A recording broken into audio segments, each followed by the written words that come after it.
Evangelho de Marcos, capítulo 4, versículo de número 41. Diz o seguinte a palavra do nosso Deus: E eles, possuídos de temor, de grande temor, diziam uns aos outros: Quem é este que até o vento e o mar lhe obedecem? Os irmãos podem ler agora a vez dos irmãos de ler esse texto, por favor? Só esse verso.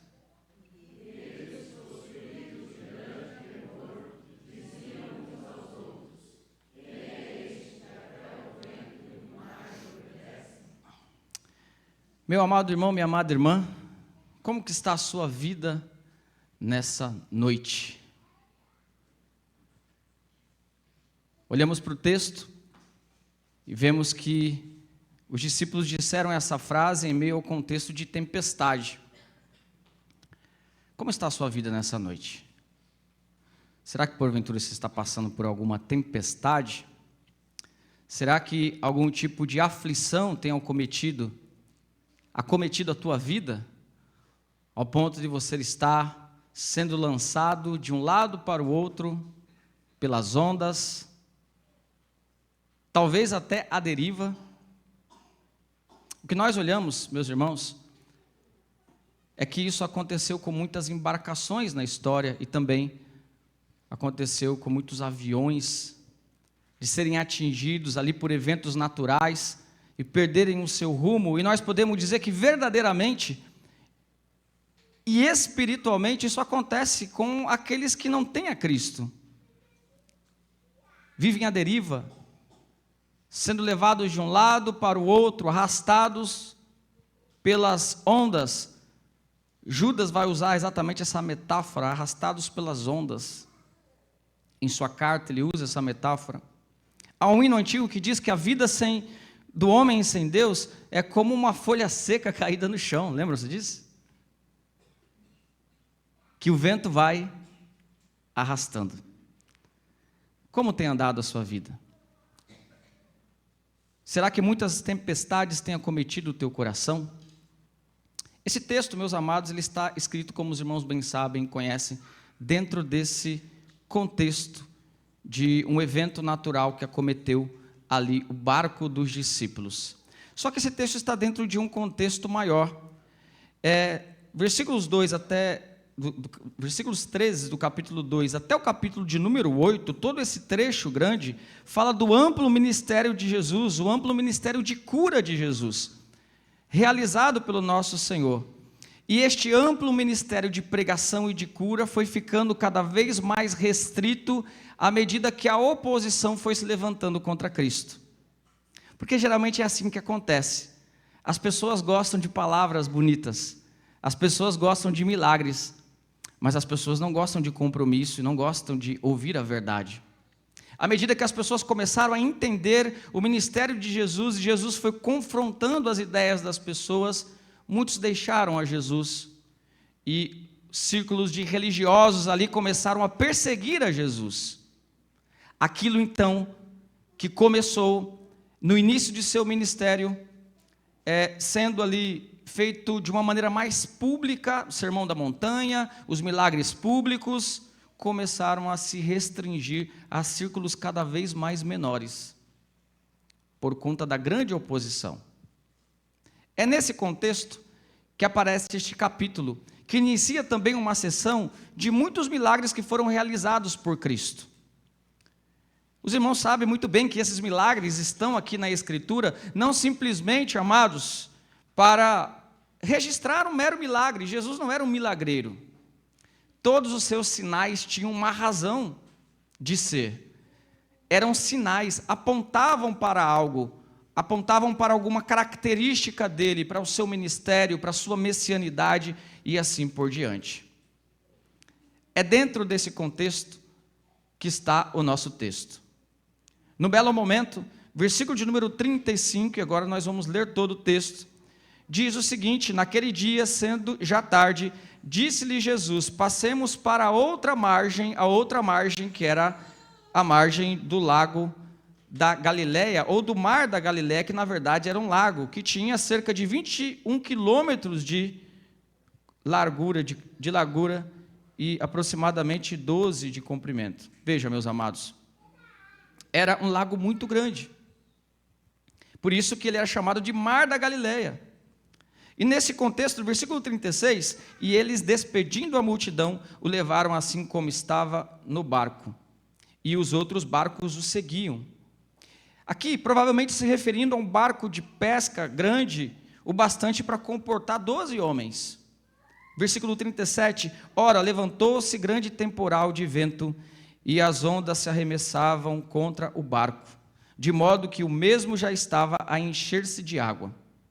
E Jesus estava na popa, dormindo sobre o travesseiro. Eles o despertaram e lhe disseram, mestre, não te importa que pereçamos? Jesus não podia nem tirar uma soneca, né? Nem descansar. Não te importa, o Senhor não se importa conosco? E ele, despertando, repreendeu o vento e disse ao mar, acalma-te, emudece, o vento se aquietou e fez-se grande bonança. Irmãos, essa cena aqui devia ser uma cena maravilhosa, né? Porque os discípulos não entendiam direito quem era Jesus. Jesus estava começando a ensinar os discípulos. De repente acontece isso. E aquele homem que simplesmente estava dormindo, acorda e dá uma ordem para o vento, dá uma ordem para aquele fenômeno natural, e aquele fenômeno natural ele para de acontecer, aquela tempestade se acalma. Então lhes disse, Jesus os repreendeu, verso 40, por que sois assim tão tímidos? Por que vocês têm medo? Por que vocês são medrosos? Como é que não tendes fé? Jesus os critica e os traz a eles uma lição muito importante.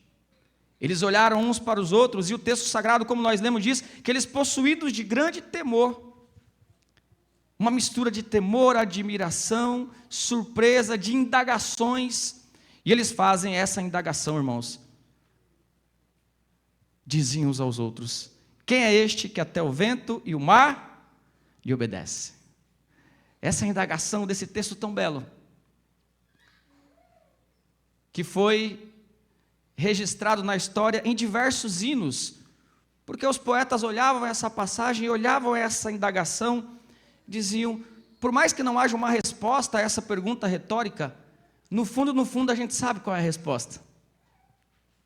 Por mais que o texto sagrado deixe essa pergunta em suspenso, e a pergunta fique em suspenso, uma pergunta retórica que não tem uma resposta no texto, após a pergunta, fica no ar.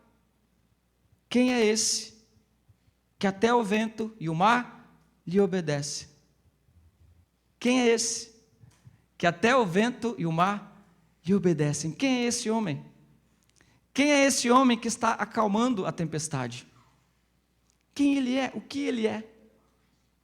Meus irmãos, embora essa pergunta retórica tenha ficado no ar, aparentemente sem resposta, eu ouso nessa noite trazer duas respostas a essa pergunta.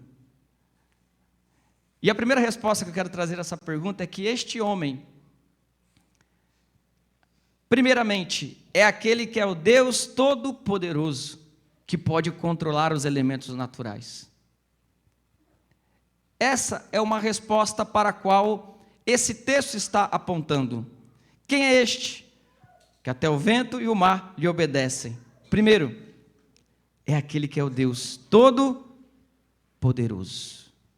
Estava diante deles simplesmente o Deus Todo-Poderoso, o Criador dos céus e da terra, aquele que fez a chuva, aquele que fez o vento, aquele que fez o mar, aquele que inclusive antes da fundação do mundo teve essas ideias. Poderíamos colocar aqui o vento, o mar. Ele é o Criador de todas as coisas, irmãos. A natureza não ousa desobedecer àquele que a criou. A natureza não ousa não dar ouvidos para aquele que é o Criador de todas as coisas. Quem é esse?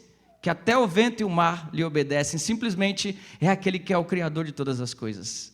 Se pudéssemos, amados, entrevistar aquele vento, aquele mar, aquela tempestade, com certeza eles nos diriam, se não fossem coisas inanimadas, se pudéssemos animar, dar uma personalidade para eles, eles nos diriam: eu tenho que obedecer a quem me criou, eu tenho que obedecer àquele que me fez, aquele que me criou do nada, aquele que me construiu.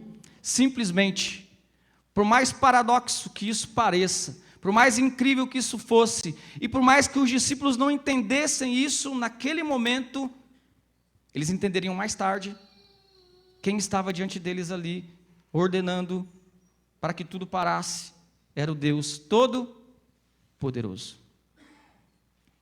Colossenses 1,16, falando a respeito de Jesus, diz: pois nele foram criadas todas as coisas, nos céus e sobre a terra, as visíveis e as invisíveis, sejam tronos, sejam soberanias, quer principados, quer potestades, tudo foi criado por meio dele, para ele. Ele é antes de todas as coisas, nele tudo subsiste. O apóstolo Paulo, irmãos, através desse hino em Colossenses, vai retratar isso. Cristo é aquele que simplesmente faz com que todas as coisas subsistam. Isso significa que ele sustenta todas as coisas. Nós não podemos sentir agora, mas nós estamos girando no universo. Nós acabamos de verificar hoje o sol brilhando e a noite chegando. Isso significa que a terra fez um movimento. Cristo criou todas as coisas junto com o Pai. Cristo continua a sustentar estas coisas. Por isso que nós podemos chegar, mesmo sem perceber, mesmo sem dar-nos conta muitas vezes, estamos sob a influência maravilhosa e criadora de nosso Senhor e Salvador Jesus Cristo. Como a natureza não ouviria a ordem daquele que a criou? João 1:1. O apóstolo João, em seu evangelho, começa com esse texto mais do que conhecido: no princípio era o verbo, e ele usa a palavra princípio exatamente para fazer uma referência a Gênesis. No princípio criou Deus os céus e a terra. Ele faz essa referência, usa esse termo e revela mais do que Gênesis revela. Embora em Gênesis a presença do Pai esteja lá, e a palavra também está, porque quando o Pai diz haja luz, ele está lá, ele é o verbo, ele é o haja. João, sabendo disso, sabendo que Cristo era a própria ação de Deus que estava junto com o Pai, embora não fosse a mesma pessoa que o Pai, mas da mesma substância divina, ele diz, esse texto clássico da nossa fé, João 1:1, no princípio era o verbo, e o verbo estava com Deus, e o verbo era Deus. Ele estava no princípio com Deus. Todas as coisas foram feitas por intermédio dele. Todas as coisas, irmãos, todas as coisas, o vento, o mar, as pessoas, os seres animados, tudo aquilo que é inanimado, as coisas visíveis, as coisas invisíveis. Paulo explica isso como nós lemos: todas as coisas foram feitas por intermédio dele, e sem ele nada do que foi feito se fez. Quem é este que até o vento e o mar lhe obedece? Eu ouso dizer, irmãos, que esse texto aponta para o fato de que este é o Deus Todo-Poderoso. Se ele é o Deus Todo-Poderoso, ele tem poder para resolver os nossos problemas. Ele tem poder para acalmar as nossas tempestades. Ele tem poder para mudar situações. Ele tem poder para fazer milagres. Afinal de contas, esse foi um milagre, esse foi um sinal. E nosso Senhor, ainda sendo Deus Todo-Poderoso, continua com esse poder. Amém? Mas eu ouso responder essa pergunta com uma outra resposta, que precisa complementar a primeira. Quem é este que até o vento e o mar lhe obedecem? A resposta não estaria completa se nós ignorássemos um elemento muito importante que também está no texto. E a resposta é que este é aquele que é o Deus conosco. Ele não é só o Deus Todo-Poderoso, Ele é o Emanuel. Ele é o Deus que se manifesta entre nós. Ele é o Deus que está entre nós. Ele é o Deus que se tornou carne, que se tornou como um de nós. E aqui nós vemos, então, outra natureza, outra característica daquele que sempre foi o Deus Todo-Poderoso. Ele se torna carne, ele está com o seu povo, sem pecado, todavia se identifica com o seu povo. Ele é aquele que é o Deus conosco. No mesmo evangelho, que João inicia dizendo, no princípio era o verbo estava com Deus, o verbo era Deus. No versículo 14, João explica, e o verbo se fez carne e habitou entre nós, cheio de graça e de verdade, e vimos a sua glória, glória como a do unigênito do Pai. Assim nós vemos que o verbo, o criador de todas as coisas, junto com o Pai, desde o princípio, desde sempre, agora toma uma outra natureza. E essas duas coisas nós vemos no barco, irmãos. Aquele que é Deus, aquele que é homem, aquele que é o Deus Todo-Poderoso, aquele que é o homem que está dormindo cansado. A grandiosidade, a complexidade, ao mesmo tempo a simplicidade daquele que é o maior de todos, que é o centro, que é o cabeça da igreja, que é o único mediador entre Deus e os homens, em quem todas as coisas convergem, a razão de todas as coisas, a razão de estarmos aqui. E o verbo se fez carne e habitou entre nós, cheio de graça e de verdade, vimos a sua glória como a glória do unigênito do Pai. Ele é o Deus conosco. Irmãos, ele estava no barco.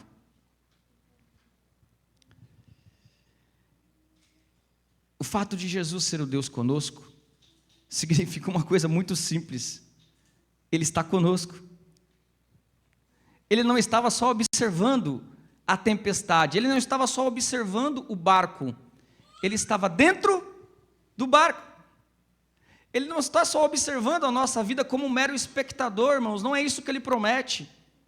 Ele não promete, eu estarei olhando por vocês todos os dias, ele não promete isso. Ele não promete, eu estarei vigiando vocês, não, ele promete estar conosco todos os dias, até a consumação dos séculos, ele promete habitar conosco. Este é o Emanuel, Deus conosco. É mais do que mera expectação, é mais do que mera vigilância.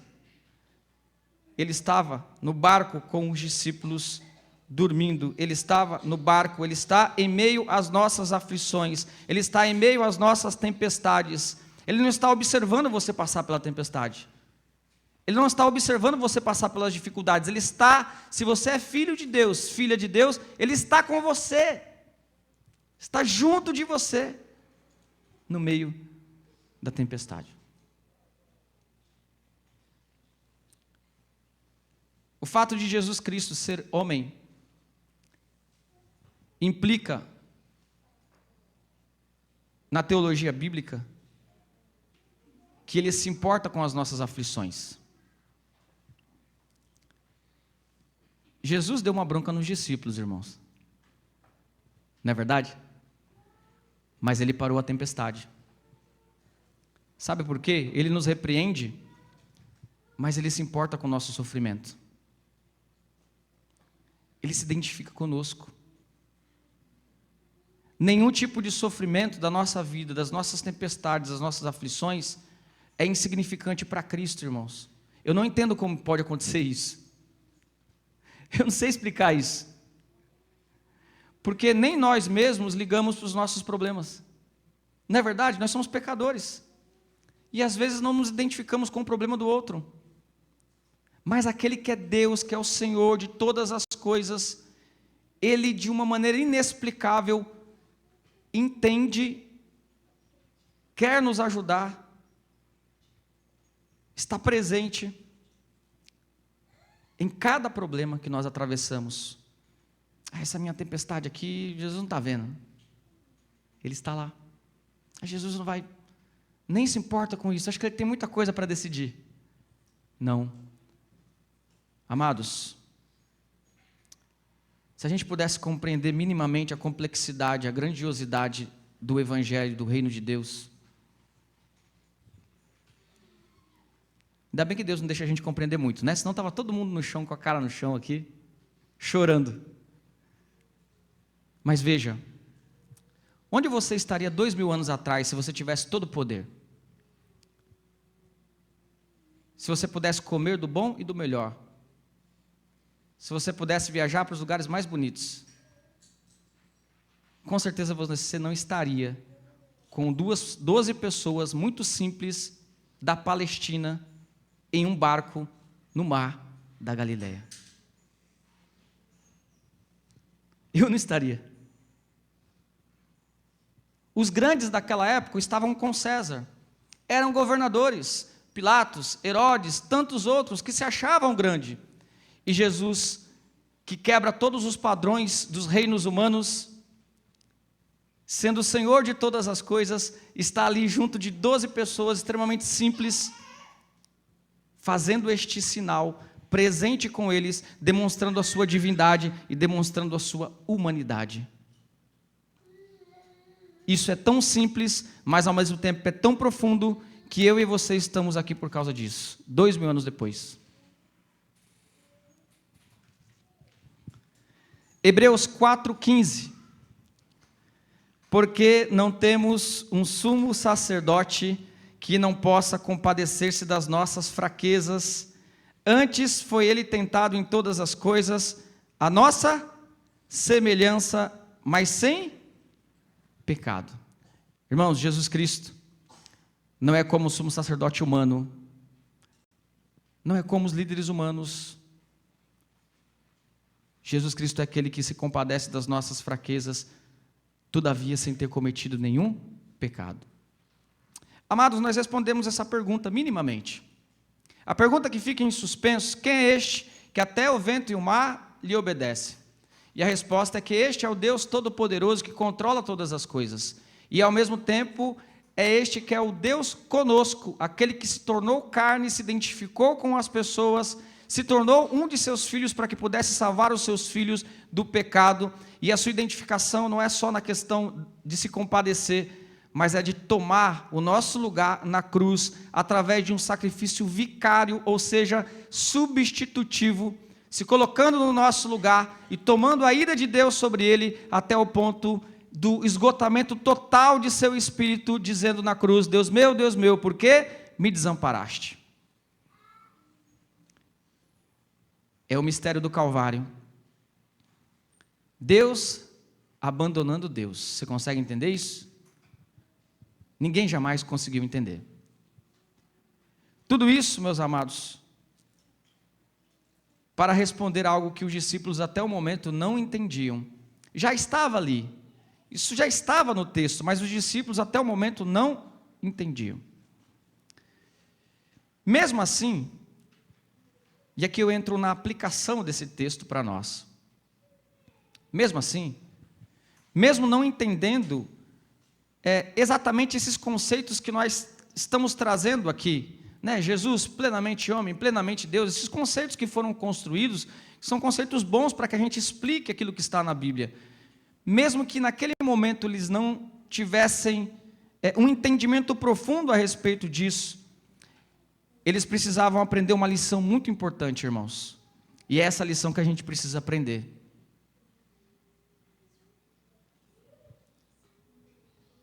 Eles precisavam simplesmente, independentemente do nível de conhecimento que eles tinham a respeito daquele homem, eles precisavam simplesmente, segundo o que Jesus disse para eles, precisavam simplesmente crer.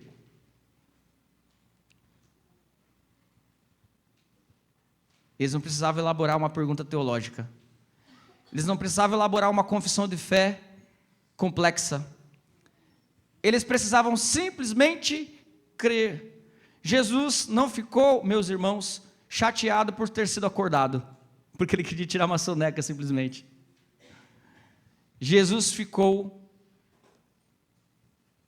indignado com os discípulos e os repreendeu, porque eles tinham medo, porque eles não conseguiam enxergar além daquilo que eles viam. eles não podiam enxergar além daquilo que eles viam, porque para se enxergar além daquilo que se vê, é necessário fé. Por que vocês têm medo, homens de pequena fé? Eu não sei qual compreensão você tem a respeito de Cristo. Se você entende todos os detalhes a respeito das confissões, da divindade e da humanidade de Jesus, e da unipersonalidade dele. Se você não entende, você pode aprender sobre isso. Mas o que é mais importante para nós aqui, é que você creia em Jesus Cristo. É que nós creiamos em Jesus Cristo. Verso 40, então lhe disse, por que sois assim tímidos, como é que não tendes fé? Na mente de Jesus, eles já teriam ali todas as possibilidades para ter fé. Afinal de contas, meus amados, Jesus os tinha chamado e dado o indício de que eles estariam em uma grande missão com ele. Se Jesus prometeu isso e deu sinais de sua confiabilidade, como que eles morreriam numa tempestade? Eles deveriam crer mais. E é exatamente isso que Jesus está cobrando deles. E é exatamente isso que Jesus está cobrando de nós, irmãos. Nós precisamos crer. Nós precisamos acreditar mais. Nós precisamos olhar menos para os ventos, para o balanço do nosso barco. Nós precisamos olhar menos para as nossas percepções, de pensar talvez que Jesus não está ligando, Ele está dormindo, acho que Deus está dormindo em relação à minha situação, Ele não está vendo, Ele não está tomando nenhuma providência. Simplesmente creia, simplesmente acredite, simplesmente confie. Você precisa acreditar que Ele está com você em meio aos vendavais da vida. Repito, não está vendo você, Ele está com você. Se você é filho de Deus, Ele está com você. Você precisa acreditar que, embora as coisas possam parecer fora do controle, Ele é poderoso para acalmar, inclusive, as tempestades da sua mente e do seu coração. Será que você não está com a mente e o coração fora do controle? Mesmo esse elemento tão profundo, complexo, misterioso, até mesmo para nós, que é o nosso coração, Ele é capaz de controlar. Hebreus, porque a palavra de Deus é semelhante a uma espada de 2 gumes, que penetra até a divisão da alma e do espírito. Alma e espírito não tem divisão. É uma forma de dizer que a palavra penetra o impenetrável, que a palavra divide o indivisível, nas profundezas da alma. Veja, meus amados, Jesus Cristo é capaz de acalmar as nossas tempestades. Alguma tempestade está atingindo alguma área de sua vida, meu irmão, minha irmã? Alguma tempestade está atingindo a sua família?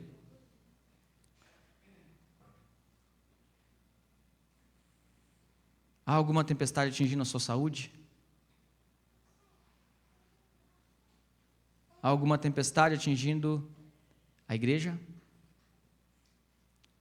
Há alguma tempestade atingindo o teu trabalho? Devemos ter em mente que nós devemos acreditar, independente das circunstâncias. Esse texto está nos ensinando, portanto, irmãos, a confiar em Jesus, que tem poder para acalmar as nossas tempestades, mesmo quando tudo parece fora de controle. Amém?